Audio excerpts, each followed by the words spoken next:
Someone complimented you last week. You smiled, said thank you, and forgot it by Tuesday.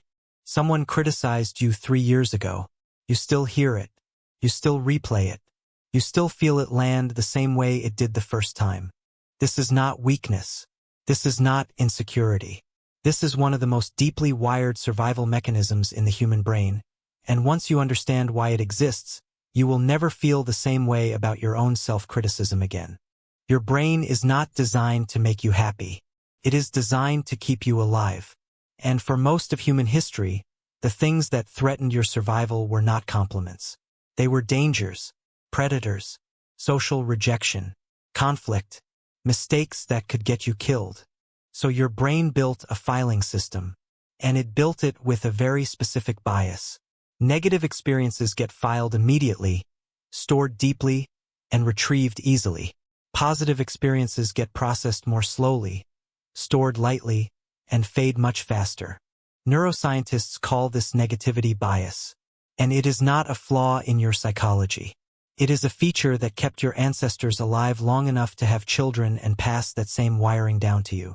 Think about what this meant in practice for an early human. If you encountered something dangerous and ignored the warning, you died. If you encountered something pleasant and forgot about it quickly, you survived anyway. The cost of ignoring a threat was death. The cost of ignoring a compliment was nothing. So the brain learned to weight threats infinitely higher than rewards. One bad experience was worth 100 good ones in terms of survival value. And that system is still running inside you right now. When someone criticizes you, your amygdala, the brain's threat detection center, fires immediately.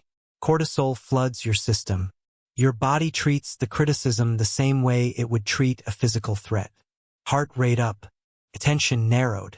Memory recording set to maximum. The brain wants to make absolutely sure you remember this so you can avoid it happening again.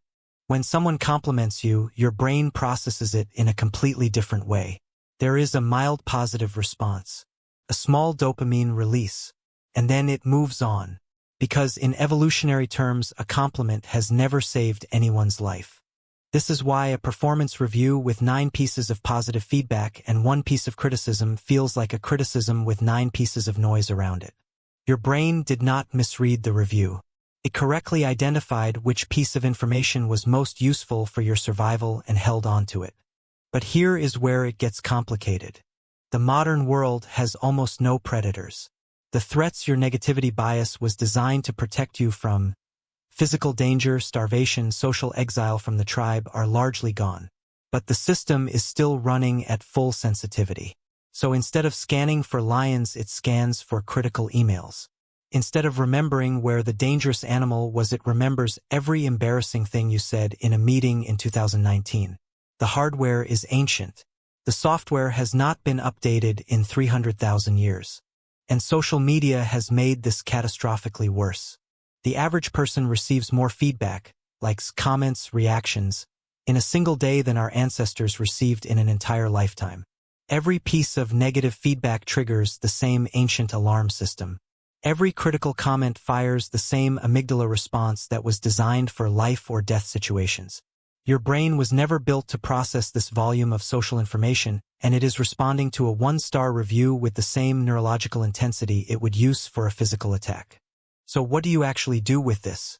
The first thing is simply knowing it exists. When you catch yourself replaying a criticism for the 100th time, you are not being irrational. You are experiencing a 300,000-year-old filing system doing exactly what it was built to do. That knowledge alone takes some of the power away from the loop. The second thing is deliberate repetition of positive experiences. Because positive memories are stored lightly, your brain needs more repetition to hold on to them. Neuroscientist Rick Hanson calls this taking in the good, staying with a positive experience for 20 to 30 seconds instead of moving past it immediately. That extended attention gives the positive memory a better chance of consolidating into long-term storage. The third thing is understanding what criticism is actually telling you. Most criticism is not a threat to your survival. It is information, and information is only useful if you process it once, extract what is valuable, and let the rest go. Your brain wants to replay it on a loop as a safety mechanism. Your job is to override that mechanism by asking one simple question. Is there something useful here? If yes, extract it and move on. If no, recognize the loop for what it is and redirect your attention deliberately. You were not built to feel equally about good and bad experiences. You were built to survive. And survival required remembering the bad ones. But you are not surviving anymore. You are living. And those are two completely different jobs for a brain that only knows how to do one of them.